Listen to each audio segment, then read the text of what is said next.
Idziemy właśnie do miejsca, gdzie są ruiny sprzed kilku tysięcy lat. Jest to miejsce, które polecił nam nasz host i zobaczymy, co się tam znajduje. Ja dostałem czapkę taką fajną. Ewa pierwszy raz nagrywa, także to jest przełomowy moment.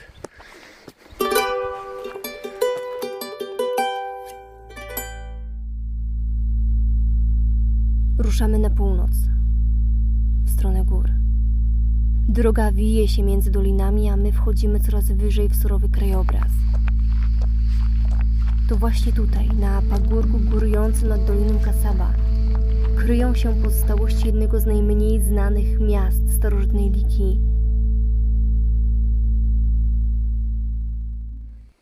A tutaj mamy taką roślinkę, no i to jest oset. Potrafi wyrosnąć do 2 metrów, jest bardzo taki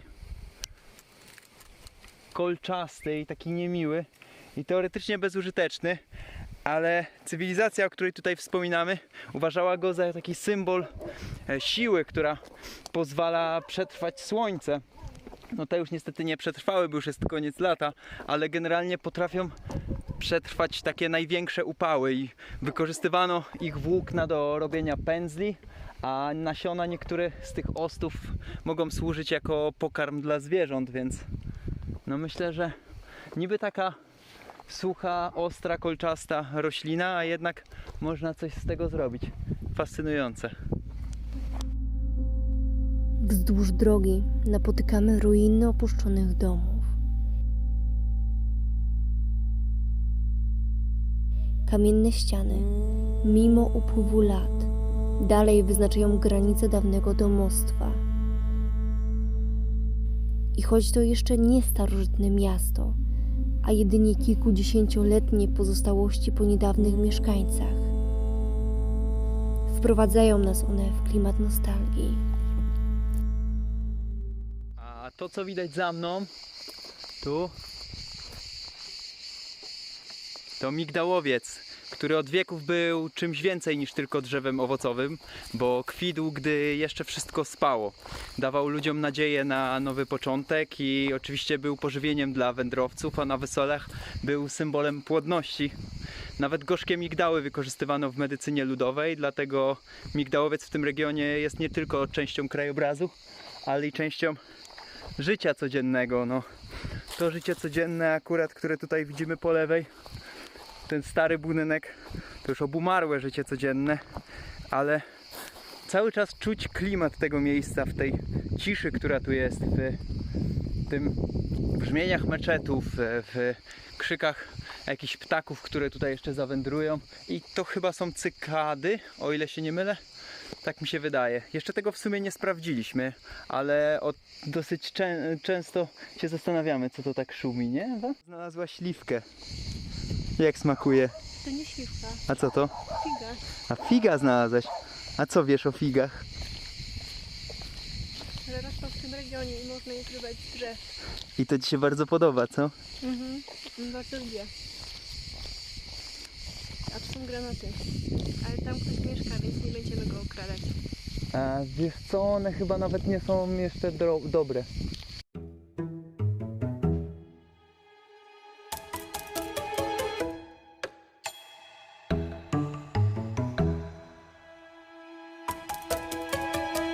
Chcemy nazbierać figi, figi, ale nie wiem czy, no klasyczne grzebanie w śmietniku, ale nie wiem czy będzie tu woreczek plastikowy, bo się bardzo rozlewają figi generalnie. Nie ma. No nic, wejdziemy na górę, będziemy tu wracać, to może się coś znajdzie. Przystanek autobusowy. Nawet nie wiedziałem, że można tutaj dotrzeć komunikacją miejską, ale no wygląda jak wygląda, więc szansa na to, że tu ktoś dzisiaj by przyjechało, to jest nikła. Nie, Tymgelmiś, no Tymgelmiś. Uczę się wymowy. Ewa, jak ci się tu podoba? Ej, napij się.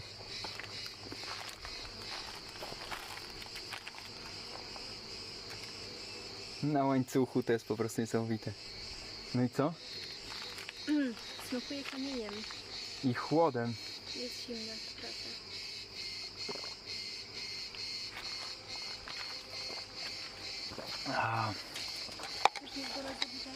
Tak, tak. No ale standardem jest to, że zawsze wokół tych źródełek pływa niezliczona ilość pszczół.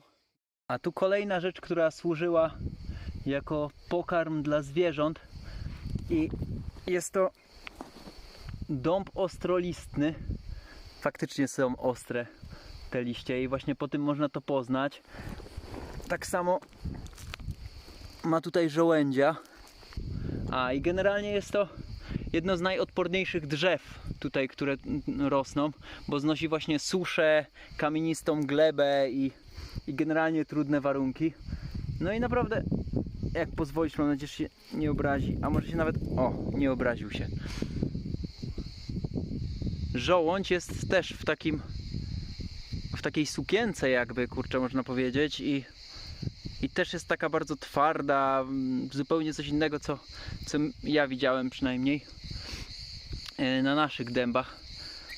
Także jak drzewo pasterskie i drzewo, które wypuszcza żołędzie, które służy jako pasza dla zwierząt, to prawdopodobnie jesteśmy już blisko starożytnych cywilizacji, bo gdzieby zbudować zamek, gdzieby zbudować miejsca, które nam służyły jako schronienie, jak nie właśnie w takich miejscach, które dają rzeczy nam potrzebne.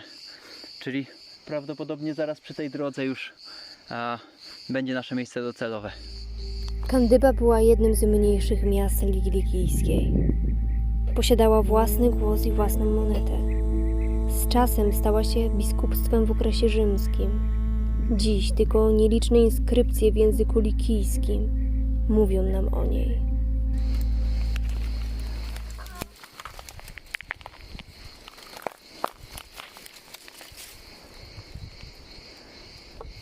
Dobrze. Się wybraliśmy na zwiedzanie ruin, gdzie wszystko kłuje i nie jest zbytnio takie miłe. Wpadło mi to wcześniej do buta z tego dębu. To była tragedia. No ale jak się chce oglądać, no to trzeba zapłacić cenę. Wiadomo. Choć ruiny są skromne, brak tu wielkich amfiteatrów czy monumentalnych świątyń. Właśnie w tym tkwi ich siła. Kandyba nie była stolicą ani centrum imperium. Może raczej strażnicą, może miejscem kultu. Być może to tutaj czczono Matkę Boginię, tak jak nazwa podpowiada. Tu chyba kiedyś była muszelka. Co dziwne, no bo to jest w górach. Ale może co innego. A tam jest studnia. O! Ale z racji tego, że nikt nie podejmował tutaj prób wykopalisk, a przynajmniej ja o żadnych z takich nie wyczytałem, no to miejsce niszczeje sobie tak, no i niszczeje i w pewnym momencie już nigdy nie będziemy mogli stwierdzić, co tu tak naprawdę było. Ale widać takie zarysy miejsca, że ktoś tutaj mieszkał, no tak jak tutaj na przykład jest studnia.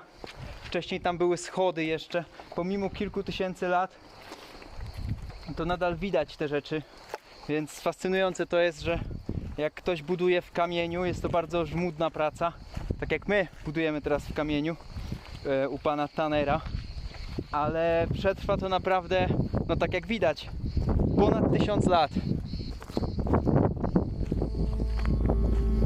Dziś Kandyba jest częścią natury. Ruiny zrosły się z zieleniem, a wśród sarkofagów pasą się kozy. To nie tylko punkt na mapie archeologicznej, ale i przystanek na likijskim szlaku.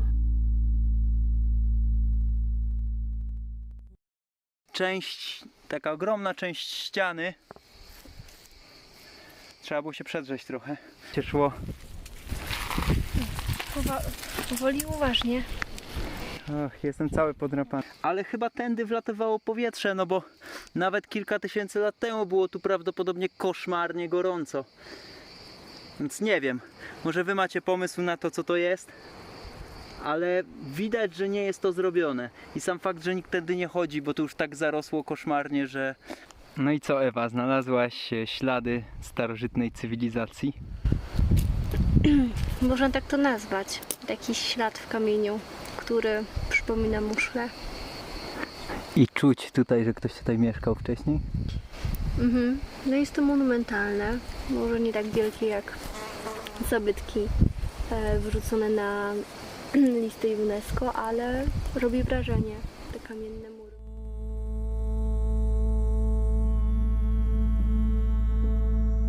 A kiedy słońce zaczyna chować się za wzgórzami, nachodzi nas myśl.